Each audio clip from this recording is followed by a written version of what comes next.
this part of the night really hard for me.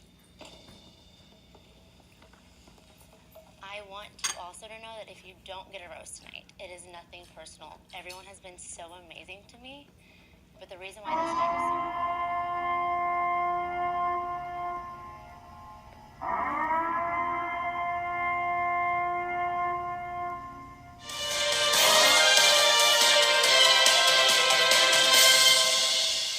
Ladies and gentlemen, we interrupt this televised program for a quick warning about the upcoming weather for later this evening. Don't worry, the program will continue after this brief message. Throughout today, I'm sure you've heard of the winter storm that has been making its way through the Northeast.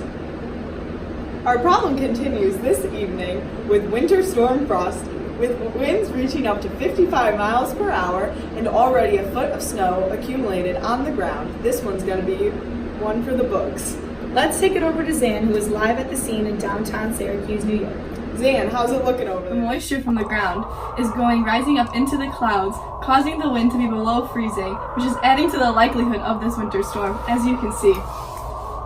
The wind is 35 miles per hour. With this wind traveling at a quarter of a mile fast, lasting no longer than 3 hours, the storm will be very short but deadly. It's going to cause a whiteout, people, so be careful on this road, because you may slip in your car. Driving will become hazardous. Now, let's go to Mrs. Dahl and see what she has. Oh no, it's a doozy. This is one of the most extreme blizzards that I've ever seen in my 25 years. My dog Bailey's paws are stuck in the snow. Help! Wow, Sid. What do you think of this whole ordeal? Well, Marge, let me tell you, both of us are from Chicago, so we have seen many snowstorms before, but like Zan said, this blizzard is definitely going to be a record-breaking one. I agree. Because of the severity of this winter storm, many precautions have to be taken. The side effects on people are, if you are stuck outside in a winter storm, you can develop frostbite. And if the roads are not safe to drive on, you should not drive on them because you can lose control of your car and crash. Effects on property include snow-damaged roofs and even further damage on the exterior of homes. The salt that is put on the roads when it melts also damages the surface of the roads as well.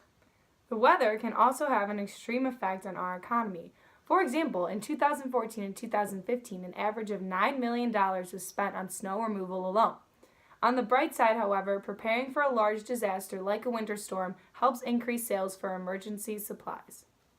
Now let's take it over to Noah Larson, who is live at Jewel, It's Alaska. terrible, and I'm a store owner at Jewel, and everybody's coming here. I have no food because of everyone that's in the store right now.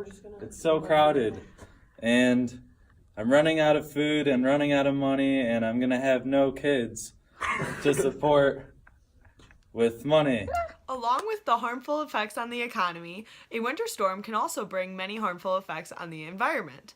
If the snow and the freeze get to extreme levels, then many plants will not be able to grow back next spring. The ongoing damp conditions caused by the snow on the ground allow for fungi and mold to grow easily. The mold and fungi can develop on the trees, which if it spreads enough, the tree can die. There is also a risk of flooding when the snow melts. The snow and the freeze can also affect the soil and the crops planted for the season. This takes away food supplies for not only many people, but animals Now down as to well. Mrs. Petanuzzo, who is live at her farm. Oh, look at this blizzard. At the time of the year when it's not supposed to snow, I have all of these crops that need to be harvested, and I can't because I'm up to here in snow. How am I supposed to feed my children and the world because I'm a farmer? And I really think people need to be aware of how this affects my livelihood. So if you could do me a solid and help this blizzard stop and come help me harvest the crops that are underneath this snow, I greatly appreciate Now it. let's go check back in with Zan and see what the map looks like. At first we thought Syracuse would only get the rain, but as you can tell, the snowstorm is coming in from the west to hit Syracuse dead center. It also hit Toronto, Buffalo, and other parts of Canada. Well, let's take it over to Mr. Haberman, who's live from his own store. Oh my gosh, this blizzard is crazy. My store is so busy. Look at all these people in my store. I don't know what to do. They're buying all my food. Well, that's it for now, folks. We'll keep you posted. Good afternoon, good evening, and good night. It's The Bachelorette. y'all.